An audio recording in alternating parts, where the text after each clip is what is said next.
السلام علیکم، میرا نام ڈاکٹر فرتاش ہے اور میں بنیادی طور پہ ایک یورولوجسٹ ہوں. میں college of physician and surgeon سے فیلو ہوں. آج جو میرا موضوع ہے وہ پیشاب کی مختلف علامات ہیں جن کے ساتھ مریض میرے پاس کلینک میں آتے ہیں.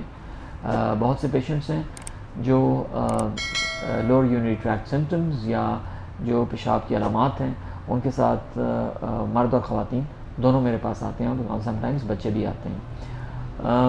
جو ان میں کامنسٹ علامات ہوتی ہیں وہ یہ ہوتا ہے کہ ان کو پیشاب میں جلن ہے، پیشاب کے لیے بار بار جانا پڑتا ہے، پیشاب کے لیے جلدی کرنی پڑتی ہے اور سم ٹائمز پیشاب ان کا کپڑوں میں بھی نکل جاتا ہے. جب وہ پیشاب کر کے واپس آتے ہیں تو محسوس ہوتا ہے کہ پیشاب پوری طرح خالی نہیں ہوا. سم ٹائمز جو پیشاب ہے وہ رک رک کے نکلتا ہے اور سم ٹائمز پیشاب چلتا تو ہے لیکن درمیان میں رک جاتا ہے، پھر وہ دوبارہ شروع ہوتا ہے اور پھر رک جاتا ہے. سم ٹائمز پیشاب کے لیے ان کو بہت زور لگانا پڑتا ہے نکالنے کے لیے. یہ تمام علامات ایک کامن چیزیں ہیں جو سم ٹائمز بہت سی بیماریوں کو بتاتی ہیں. یہ اسی طرح ہیں جس طرح اگر آپ کو بخار ہو تو یہ حتماً نہیں کہا جا سکتا کہ ملیریا کی وجہ سے ہے، ٹائیفائڈ کی وجہ سے ہے یا اس کی وجوہات کوئی اور ہیں، لیکن ہمیں انہی چیزوں کی تحقیق کرنی پڑتی ہے اور اسی کے لیے ہمیں ٹیسٹ کروانے پڑتے ہیں کہ جو مریض ہمارے پاس ان علامات کے ساتھ آیا ہے اس کی وجوہات کیا ہیں. فار انسٹنس اگر ایک خاتون میرے پاس آئی ہیں اور ان کو یہ تمام علامات ہیں کہ پیشاب رک رک کے آ رہا ہے، جلدی جانا پڑتا ہے، رات کو اٹھنا پڑتا ہے پیشاب کے لیے، نیند خراب ہوتی ہے اور پیشاب میں جلن بھی ہے، تو ان کی جو کامنسٹ وجوہات ہوتی ہیں وہ عام طور پہ یو ٹی آئی یا یورینری ٹریکٹ انفیکشنز ہوتی ہیں.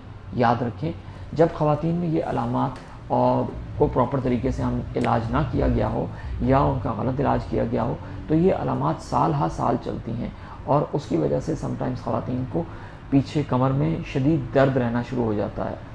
اس لیے یہ ضروری ہے کہ آپ ان کا بر وقت تشخیص کریں اور ہم اس کا علاج کر سکیں. اسی طریقے سے مردوں میں جو انفیکشنز ہیں ان کا جو تناسب ہے وہ بہت کم ہے خواتین کے مقابلے میں.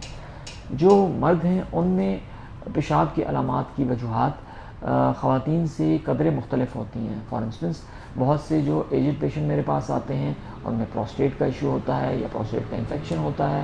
کئی دفعہ نوجوانوں میں بھی پروسٹیٹ کا انفلیمیشن یا انفیکشن ہوتا ہے. اسی طریقے سے اگر ان کو پیشاب کی نالی کی تنگی ہے تو اس میں بھی ان کو پیشاب کی علامات آتی ہیں.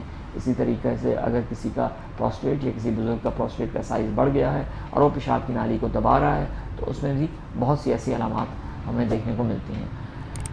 میرا جو بتانے کا بنیادی مقصد ہے وہ یہ ہے کہ جو بہت سی علامات ہیں ان کے پیچھے وجوہات بھی ڈفرینٹ ہو سکتی ہیں.